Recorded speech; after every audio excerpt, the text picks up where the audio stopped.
RMC, le grand oral des grandes gueules. Avec le journaliste et polémiste Émeric Caron. Polémiste Non, pas polémiste, écrivain. Parfois, il peut y avoir des polémiques sur certaines des choses que je dis, mais polémiste n'est pas ma fonction.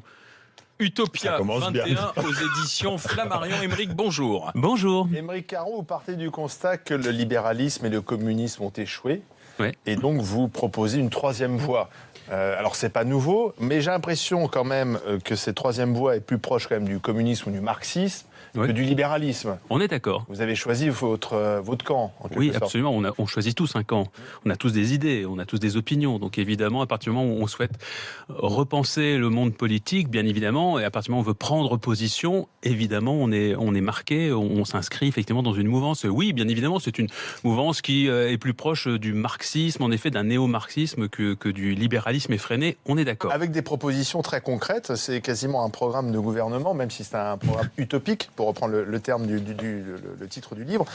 Propriété privée restreinte, naissance limitée, on est trop nombreux sur cette planète, richesse de chaque citoyen plafonnée, interdiction du commerce du vivant, hein, Ouais. et avec ce programme-là, eh bien, nous vivrons heureux, mais sans liberté. Non, c'est tout le contraire. D'abord, il faut expliquer pourquoi j'ai écrit ce livre, si vous me permettez un instant. Le terme d'utopie a été inventé il y a très exactement 500 ans. Et c'est ça qui m'a vraiment intéressé par un auteur qui s'appelle Thomas More, qui a inventé ce mot.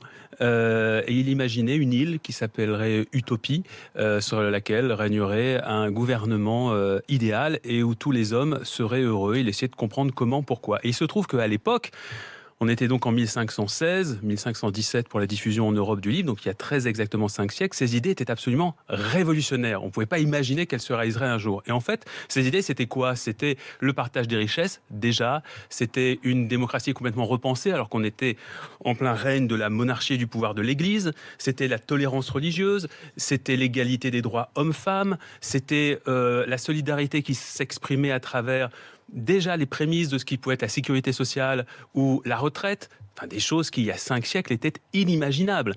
Et je me suis dit, quel courage d'avoir écrit ça, quelle vision. Qui aujourd'hui, dans le jeu politique, est capable de nous proposer ce genre de choses, dans les partis en tout cas, pour lesquels on peut voter absolument aucun. Oui, on a laissé de tomber les idéologies. Je ne sais pas pourquoi coper. On a laissé de côté les utopies parce qu'on veut du pragmatisme, on veut des gens qui gèrent. Du faux pragmatisme. Et si vous appelez la gestion, oui, effectivement, on gère des urgences, mais on les gère en plus extrêmement mal, puisqu'on ne prend pas du tout en mesure les enjeux réels qui sont les nôtres aujourd'hui. Et donc, il m'a semblé intéressant de me replonger dans l'utopie de Thomas More. Mais ce gouvernement idéal aujourd'hui, si on devait l'imaginer sur cette île utopie, comment serait-il ? Parce que ce qu'a écrit Thomas More il y a 500 ans demande à être réactualisé en fonction de nombreuses choses, et notamment en fonction de ce qu'on sait aujourd'hui sur les urgences écologistes. Vous partez déjà d'un constat au début du livre en disant que en fait, nous sommes dans une dictature soft aujourd'hui. Ouais. Vous dites où l'uniforme a été remplacé en fait par le costume bleu marine et le costard. Le costume cravate, le tour de force des dictateurs au petit pied qui nous dirigent et d'avoir instauré un régime à leur service sans que nous, citoyens, nous soyons aperçus du coup d'État. Nous avons basculé vers un totalitarisme soft, bon teint, 2.0, où le costume cravate remplace l'uniforme militaire. On nous a imposé avec brio, à travers un hold-up, un modèle politique et économique unique. Donc nous sommes aujourd'hui en France, en dictature soft. Oui, je dis soft, évidemment, parce qu'on ne va pas comparer non plus notre régime actuel à l'URSS, par exemple. C'est quand même un peu différent, puisque nous votons, il y a une pluralité de candidats, on a l'impression qu'on s'exprime beaucoup, il y a beaucoup d'émissions comme la vôtre, où il y a une liberté de parole, où on n'est pas condamné si on dit qu'on n'aime pas le gouvernement, etc. Donc ça, en apparence, tout va bien. Non, c'est important de le souligner, c'est pas qu'en apparence, ça fait quand même une différence fondamentale avec les vraies dictatures, et je trouve que c'est pour ça que je parle bien de d'ailleurs, j'ai pas dit dictature, je parle de totalitarisme ou de fausse démocratie. C'est pas la même chose. Soft. Pourquoi je dis ça ? Tout simplement parce que est-ce que vous avez vraiment l'impression que vous pesez les uns et les autres autour de cette table sur la vie de ce pays, sur les décisions, les grandes décisions qui sont prises ? Oui. Ben oui, et le vote change quoi? Qu'est-ce que vous avez décidé, vous, les uns et les autres, sur l'Europe, par exemple, sur les orientations politiques et économiques de l'Europe depuis 20 ans? Rien. Personne, quasiment, ne sait comment fonctionnent les institutions européennes. Qui prend les décisions? Au nom de quoi? On le voit bien. Tout à coup, on découvre qu'il y a une réglementation, qu'on doit faire comme ci, comme ça, parce que ça a été décidé par des hauts fonctionnaires, par des gens qui nous ont jamais consultés. On voit même constamment dans l'actualité le débat, par exemple, sur les vaccins. Tiens, maintenant, des vaccins obligatoires. Bon, certes. Pourquoi ne sommes-nous pas, nous, citoyens, consultés sur cette question? Parce qu'on n'y connaît rien, tout simplement. Pardon? Parce qu'on n'y connaît rien, tout simplement. Voilà, vous avez tout résumé. Mais peut-être aussi qu'il y a un Et rêve d'Europe. Il y a un rêve d'Europe, une utopie. On parle des vaccins. Pourquoi n'y connaissons-nous rien? C'est un vrai problème. Lorsqu'on va nous imposer de vacciner nos enfants avec 11 vaccins, sachant toutes les polémiques qu'il y a, C'est déjà le cas la plupart des enfants. toutes les incertitudes. Non, mais je vous prends cet exemple. Oui, non, mais la plupart. Oui. Parce que quand vous avez un bébé, quand vous allez voir le médecin vous conseille fortement de vacciner C'est votre conseillé, enfant mais ça n'est pas avec obligatoire. les 11 vaccins. Non, et non, mais la je veux pas lancer un débat sur les majorité des parents décident effectivement pour le bien-être de leur enfant Je connais beaucoup de gens. de les vacciner. Je connais beaucoup de gens. Alors Peut-être. maintenant, il y a une campagne anti-vaccin parce qu'on est un peu dans l'obscurantisme anti-vaccin. Le professeur Joyeux, regardez, le professeur c'est très Montagnier. intéressant la manière dont vous dites les choses. Alors Oui. que vous êtes animateur du débat, c'est très intéressant parce que vous me dites, vous allez me placer dans le côté de l'idéologue, du polémiste, mais déjà dans votre manière de présenter les choses. C'est pas l'idéologie, les vaccins. Non, mais vous venez de dire obscurantisme. Vous venez de non, c'est vous dans votre, vous dites obscurantisme si on n'est pas d'accord avec la vision des 11 vaccins obligatoires. Il y a beaucoup de gens, il n'y a pas que Joyeux, il y a beaucoup de gens qui s'intéressent aux questions de santé, d'écologie, de bien-être, qui ont des vraies questions à poser. Je ne veux pas faire le débat. Là, il faudrait parler d'autre chose que ça. Je veux juste vous dire qu'il n'est pas normal déjà que nous ne puissions pas avoir ce débat de manière publique. On l'a eu. Ici, Non, nous-mêmes, les on l'a eu sur les citoyens- vaccins avec non, des médecins, non, vous des comprenez pas. non-médecins. Vous comprenez, je ne parle pas. On peut avoir des débats à la radio. On peut inviter plein de gens qui vont se taper un peu dessus. Il y a eu un débat pendant la campagne présidentielle. Enfin, il y Pas avait du tout. le Il n'y a eu aucun programme. débat. Il y a eu aucun. Les gens. Pas spécialement Aucun sur le citoyen vaccin, ne s'est c'est peut-être pas la présenté. mesure la plus Aucun importante. citoyen n'a pu se présenter devant une urne pour dire je suis pour, je suis contre. Donnez-moi tous les éléments, toutes les études qui existent, afin que je puisse moi en tant que citoyen vous dire ce que je pense vraiment de cette question. C'est décidé par d'autres personnes. Qu'est-ce que vous avez décidé réellement des orientations économiques Non, mais de la c'est France Non, mais ça, il y a un depuis 30 ans? il y a un citoyen Rien. sur eux, il y a un citoyen. Je donne un certain nombre d'exemples sur des sujets qui me tiennent à cœur. Le nucléaire, la chasse, la corrida. Le cirque. On pourra en parler, c'est autre chose. Je veux dire que sur ces questions-là, par exemple, si on prend la chasse, la corrida, les Français sont opposés. Les Français, 9 Français sur 10 veulent une réforme de la chasse. Ils veulent une interdiction de la chasse le dimanche. Quand les sondages sont tombés, Le Foll, qui était à l'époque ministre de l'Agriculture, a dit surtout pas. Mais comment ? Il y a des sondages qui nous disent que les Français le veulent. Et on a un gouvernement qui répond surtout pas pour répondre au lobby, justement, des chasseurs. C'est pas aussi simple que ça. La corrida, les 3/4 des Français aujourd'hui sont opposés à la corrida. Comment se fait-il qu'on n'ait pas un débat national là-dessus pour Même en aujourd'hui Espagne. qui est une interdiction de la corrida? Comment ça se fait que les politiques bloquent la volonté des citoyens? Non, mais c'est pas aussi Voilà. simple que ça. Et Vous le savez je très peux bien. vous prendre 30 exemples comme ça pour vous démontrer que oui, c'est un totalitarisme soft parce que à chaque fois on a l'impression, on vote tout le temps, mais quel choix avons-nous eu dans les élections depuis 30 ans? Bah là, Rien. il y a eu un choix assez clair en 2017. On a choisi entre le libéralisme et le libéralisme. C'est faux. Enfin, il y avait. Non, enfin, regarde, mais attends, regarde. l'élection. Non, mais, oui, Non, mais on peut pas justement, dire. les citoyens de Non, mais- France ont le douleur de vous faire part du décès de la démocratie Voilà, le c'est moi, 7 ça, mai ça, 2017, c'est difficile, après ça. une longue maladie et plusieurs absences dans sa Il 228e ne faut pas faire année. de généralité parce que l'élection présidentielle française est quand même assez atypique. On est la seule élection au monde à proposer quand même 2 candidats trotskistes, un candidat qui représente la gauche de la gauche. On ne peut pas dire que c'était le libéralisme contre le libéralisme. Il y avait quand même mais Olivier qu'est-ce que je vous Besancenot, dis Nathalie Arthaud. bien sûr. Jacques Cheminade était antilibéral. Jean-Luc Mélenchon l'est également. D'une certaine façon, Marine Le Pen se présentait comme étant antilibérale. On ne peut pas dire que ce débat qui nous a animés pendant des mois était un débat entre libéraux. C'est faux, c'est factuellement faux. Après, les gens ont choisi Macron, vous pouvez le regretter, qui effectivement était un candidat libéral, mais parce que les Français sont visiblement plus attachés au libéralisme qu'au marxisme Non. aujourd'hui. Pas du tout. Ce que vous dites, c'est votre vision des Mais choses. c'est leur choix. Non, c'est pas. Il y avait dans cette campagne présidentielle, c'était extrêmement intéressant. Il y avait en réalité, sur un point de vue économique, il y avait 2 lignes. Il y avait la ligne libérale dure, qui était incarnée par Macron et par Fillon, et puis il y avait tous les autres candidats. Ça allait de l'extrême droite à l'extrême gauche, qui au contraire remettaient en cause le modèle libéral Donc, il y avait tel bien qu'on un le vit choix. aujourd'hui. Oui. Et comment expliquez-vous, c'est là que c'est très intéressant à regarder, au premier tour, le modèle néolibéral incarné par Fillon et Macron a rassemblé 44% des voix. Le modèle opposé, enfin pas le modèle, mais les candidats opposés à ce modèle néolibéral, eux, ont donc récolté 56% des voix. C'est que la différence entre Marine Le Pen et Mélenchon, quand même. Bien sûr. Si vous les mettez ensemble, ça ne leur fera pas plaisir aux deux. Mais je mets aussi Hamon dans la dénonciation du libéralisme effréné qui nous dirige aujourd'hui. La dénonciation est majoritaire, c'est ce que vous dites. C'est ce que je dis. Oui, mais elle ne propose pas quelque chose. Elle ne propose pas. Non, c'est autre chose. Je vais juste finir. Comment expliquez-vous que 44% des votants, sachant qu'il y avait une abstention aux alentours de 20%. Donc, c'est pas 44% des Français. Donc, finalement, on se rend compte élection au monde démocratique, il y a 100% de participation. Non, mais chez nous, elle est quand même extrêmement forte, l'abstention. Et surtout, ce qui est assez inquiétant, c'est que beaucoup des gens qui ne vont pas voter, c'est pas qu'ils sont dépolitisés, c'est qu'ils sont écœurés par la politique. C'est complètement différent. Et c'est justement parce qu'ils aiment fortement la politique qu'ils ne vont pas voter. Et donc, comment expliquez-vous que les candidats néolibéraux n'ont récolté que 44% des voix au premier tour et que pourtant, c'est un candidat néolibéral qui l'est emporté à la fin, qui ne correspond pas aux aspirations des Français. La majorité des Français aujourd'hui dénoncent le modèle néolibéral qui dirige la France et l'Europe aujourd'hui. Vous restez avec nous, Émeric Caron. Question de David, de Johnny et de Sylvain dans la suite du Grand Oral des GG.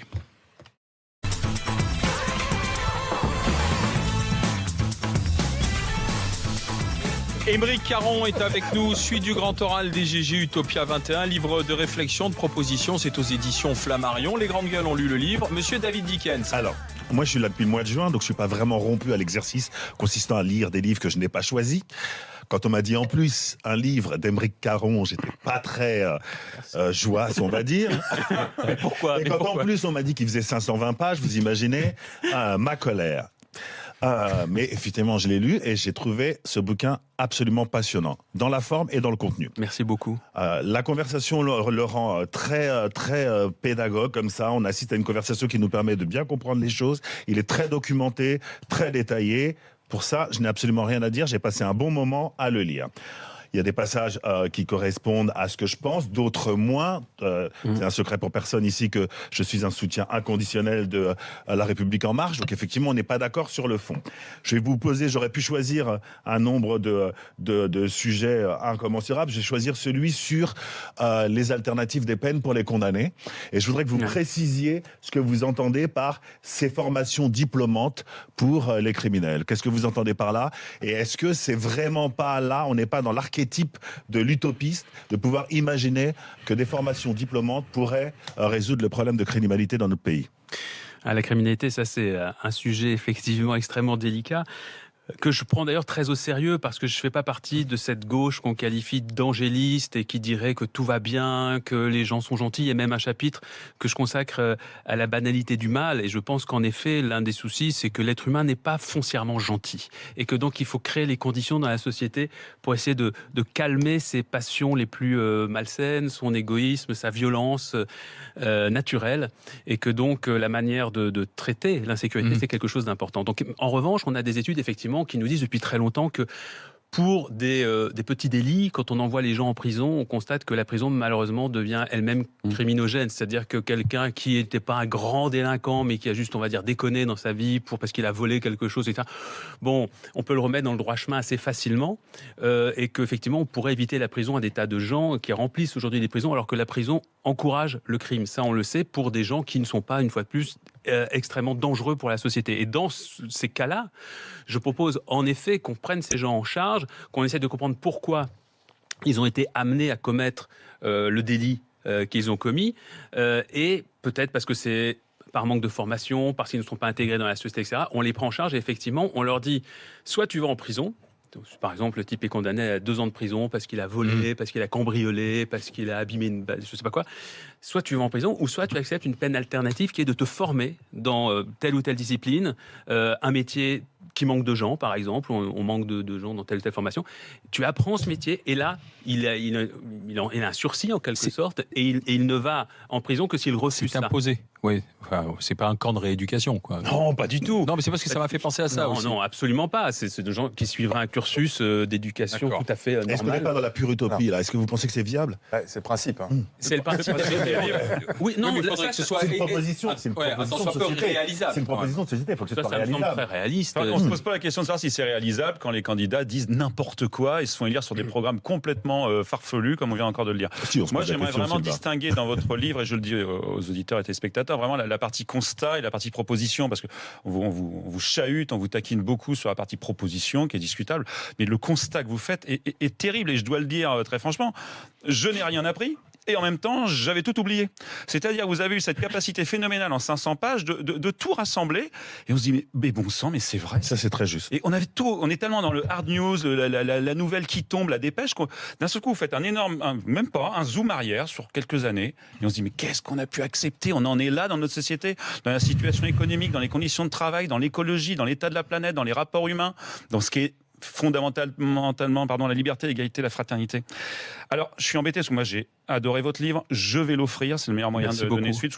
Parce que, non pas que je Je cautionne reviendrai, je vous adore. tout. Attendez, je n'ai pas fini. Les gens disent tout ça. Non, parce qu'il est stimulant et je trouve qu'on a une baisse. On a une baisse de la stimulation intellectuelle lors des élections. Je suis désolé. Aujourd'hui, c'est un tiercé des élections. Il faut choisir le bon cheval de course. En plus, on est un petit peu corrompu. On vote pour le candidat qui va nous rapporter du fric. Donc, on n'est même plus sur les bases démocratiques. Je voudrais vraiment aller vous chercher sur un point qui me gêne et qui, à mon avis, et je vous le dis de manière amicale, sinon je l'aurais pas fait. Oh là. Vous avez un entêtement à faire un usage des mots extensible, galvaudé, qui du coup parasite éventuellement l'attrait qu'on pourrait avoir à juste titre pour votre livre. Vous voulez absolument appeler le massacre horrible des animaux génocide, et vous voulez absolument appeler terroristes les pollueurs-tueurs. Alors vous avez raison, les pollueurs-tueurs ont une idéologie. Pourquoi un pollueur-tueur? C'est tous les gens qui vendent des choses en sachant délibérément que ça va tuer l'industrie du tabac, mais aussi toute l'industrie Agroalimentaire. Alors, il y a la partie alimentaire, mais il y a aussi, je pense, à tout ce qui est au niveau pesticides, toutes ces choses qu'on fait. Donc, les pollueurs-tueurs, appelons-les comme ça, vous avez raison, ils ont une idéologie comme tous les terroristes. Ils font des morts, et pas des morts douces, contrairement à ce qu'on raconte souvent. C'est pas joyeux de finir en crachant du sang. Mais je pense que vous faites une erreur sémantique dans le sens où un terroriste n'a pas d'autre visée dans son action terroriste que de faire du mal, que de tuer. Il n'y a rien d'autre, il n'y a pas de valeur ajoutée, il n'y a pas de choses en plus. Non, un terroriste. il y a la visée politique. Non, voilà, Alors un que les terroriste. pollueurs, sinon, c'est pas des terroristes. Pardon, excusez-moi. Mais il Le terroriste ne n'apporte veut rien. pas juste. Non. Alors que, juste pour finir, le pollueur-tueur, lui, il amène quand même un bénéfice éventuellement, ce qui nous rend nous aussi coupables de nos consommations. Parce que finalement, vous ne parlez jamais des aspects positifs de notre société, l'allongement de l'espérance de vie, l'accès à la consommation, au confort. La baisse de la pauvreté dans le monde. Si je peux me permettre, c'est pas tout à fait exact. D'accord. C'est vrai Mais- que c'était pas le but de mon livre que de dire Alors, juste pour qu'on lister parle de la même chose, est-ce que vous ne pensez pas que vous parasitez votre propre travail en voulant absolument étendre le champ dans lequel on peut utiliser les termes terroristes Alors, et génocide? prenons Et le terme démocratie. de génocide, parce que ce terme est très Alors, fort. allez-y. Le génocide animal, c'est quoi? Un génocide animal, c'est 70 milliards d'animaux tués chaque année pour notre consommation, animaux terrestres, 1000 milliards d'animaux marins tués chaque année. C'est les animaux sauvages, les espèces sauvages, c'est entre 80 et 99% des individus de chaque espèce sauvage, lion, tigre, éléphant, tout ce que vous voulez, disparus, exterminés depuis un siècle. C'est ça le génocide. Génocide, étymologiquement, ça vient de génos, du grec génos, du latin caedere, c'est-à-dire tuer, massacrer, génos, genre, espèce, tuer, massacrer une espèce. Pourquoi ne pas utiliser ce terme pour les parce animaux qu'on que l'on tue- tue en masse, sachant que vous connaissez sans doute le statut de Rome. Le statut de Rome, c'est le texte qui régit la Cour pénale internationale. La Cour pénale internationale, qui fait quoi? Qui juge les crimes de guerre, les génocides et autres choses du même genre. Eh bien, il a été envisagé longtemps, et c'est toujours en question aujourd'hui, de faire entrer dans les crimes jugés par la Cour pénale internationale l'écocide. L'écocide, c'est quoi? Donc, c'est un terme qui nous est proposé par les institutions internationales. D'accord. C'est le génocide sur les écosystèmes. Alors, simplement sur cette question-là, ceux qui travaillent dans les abattoirs participent à ce génocide? Ceux qui travaillent dans les abattoirs, je l'ai dit déjà à plusieurs reprises, c'est-à-dire 50 000 personnes à peu près en France, sont les victimes de ce système. Bien sûr, ce sont mais les vrais responsables, ce sont ceux Qui mangent la viande. ceux qui mangent la viande et qui Ils sont complices d'un génocide.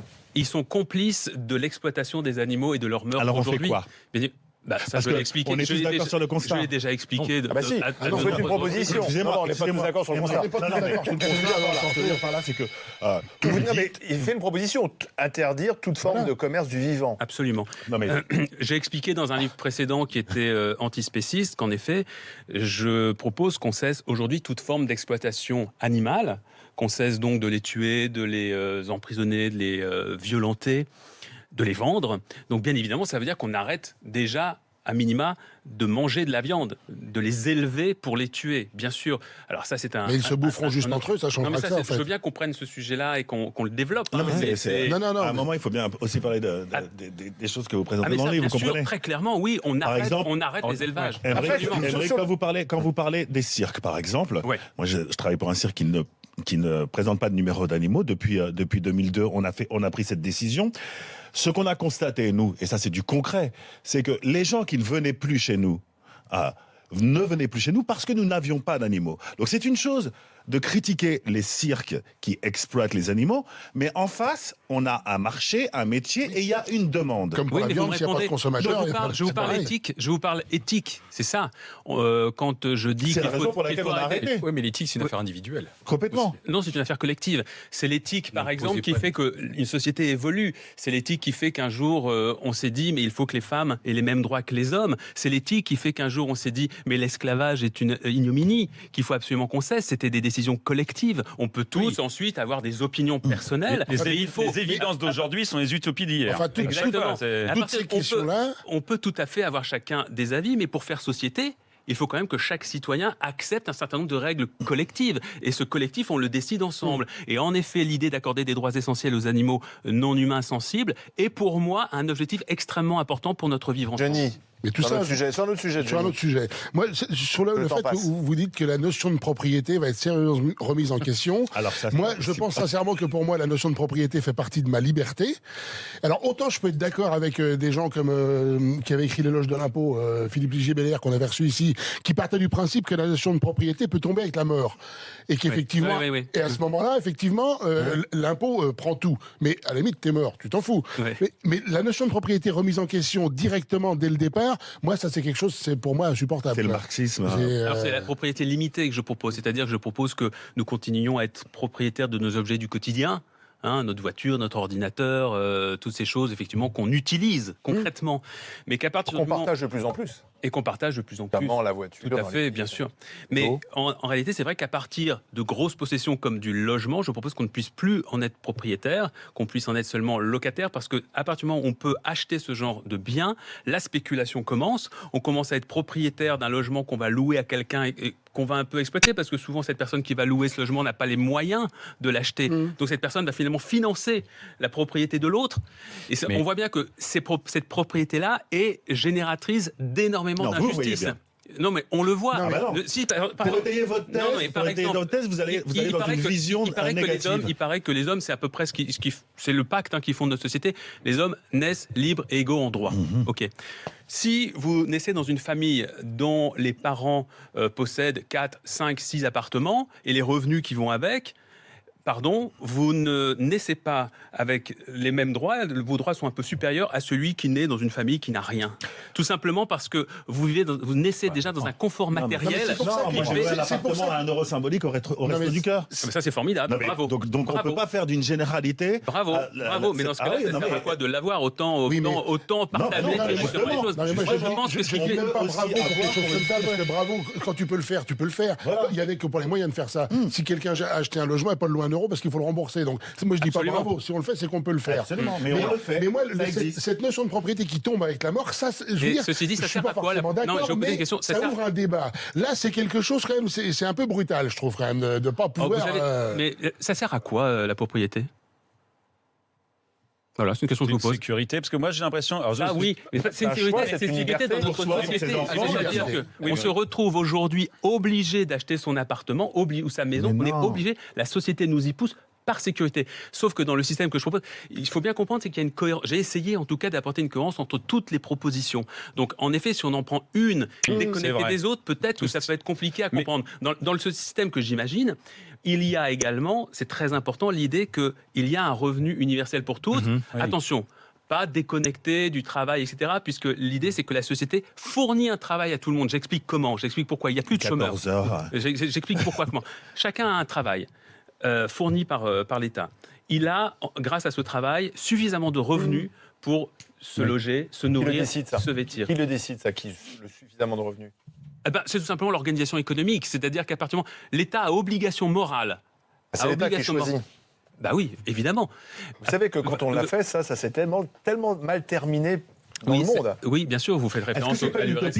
Je sais, Cuba, l'URSS, en général, ça s'est fini dans un bain de sang, avec des prisonniers politiques. Mais ça n'est pas l'idée du chaos économique. Ça n'est pas l'idée du partage qui a créé le bain de sang. Non, ou alors là, c'est que je ne comprends plus rien. Non, c'est l'idée qu'on va faire le bien malgré soi. Mais parce que qui a essayé de mettre en place? Certains décident que ça c'est bien et ça c'est mal. Mais attendez, c'est pas ce que fait actuellement le gouvernement. C'est pas ce que fait tout gouvernement. Je vous disais tout à l'heure, nous on a quasiment le droit de s'exprimer sur rien. Emmanuel Macron, en ce moment, est en train de nous dire sur des tas de sujets, ça c'est bien, ça c'est mal. C'est le propre même sur lequel il a été élu. Absolument. Et donc il nous dit c'est bien, c'est mal. Il passe son temps à dire ça. Ça il faut pas le faire, c'est pas bien. Ça il faut le faire, c'est comme ça. Moi j'ai pas le sentiment qu'on n'ait pas le droit de s'exprimer sur rien. Si on peut s'exprimer. C'est pour ça que c'est difficile d'entendre ça. Vous comprenez? On s'exprime. Je veux juste répondre à votre question. Je dis à un moment dans le livre, les idéaux, malheureusement, sont toujours plus beaux que les hommes qui les portent. Donc, il faut trouver les moyens justement de faire en sorte que les idées les plus généreuses ne soient pas détournées comme elles l'ont été dans l'histoire. On l'a vu, tous les exemples que vous citez, je suis d'accord avec vous. Donc, mais pourquoi ça s'est passé comme ça? Qu'est-ce qui fait qu'à un moment, les systèmes ont autorisé des dictateurs? Parce que ça se passe toujours comme ça. Parce que la corruption... Non, disait Brassens, mourir pour des idées, d'accord, mais de mort lente. Ça n'a aucun rapport. Mais ça n'a aucun rapport avec l'idée d'une société solidaire, d'une société du partage. Une fois que vous êtes au pouvoir, vous ne supporterez pas les gens qui ne seront pas d'accord avec vous. Je demande à personne d'aller se tuer pour les idées qui sont dans ce livre. Donc, c'est parce que vous imposez des règles qui forcément vont créer des tensions. Il y a quand même un point très positif dans ce bouquin, c'est que d'accord ou pas d'accord, ça ouvre une réflexion sur chaque sujet. Non mais c'est vrai. Et c'est ça qui est intéressant. En fait, ce que je veux dire, je vous remercie déjà énormément des retours que vous avez fait sur ce livre. Les critiques que vous faites sont complètement logiques, normales et quelque part, j'écris ce livre pour ça, pour qu'on ait ce genre de conversation. Et je vous remercie de... Nous, on l'a vraiment lu, c'est pour ça. Oui, bravo, c'est pas le cas de tout le monde, donc je vous remercie pour ce l'avait pas travail. Lu. Je pense pas, c'est pas possible. Non, mais je pose la question à Émeric Caron. Il dit que oui, Possible. Nous devons faire absolument confiance à Yann Moix. mais en tout cas, je veux dire juste une chose. Pourquoi, en effet, il y a des propositions qui vont choquer, qui vont dire, mais attendez, c'est pas possible et tout. C'est tout à fait logique. C'est parce que justement, pour avoir un projet politique complètement nouveau, il faut aller vers des voies qui paraissent aujourd'hui complètement improbables. Merci Emeric Caron. Merci pour votre accueil. 500 pages à caser Bruce Springsteen et Leonard Skinner. Il fallait le faire aussi. Merci Emeric Caron. Le livre est aux éditions Flammarion. On a apprécié pour ça aussi. Dans un instant, même tout de suite, le GG et vous avec Olivier, cadre commercial en Seine-et-Marne.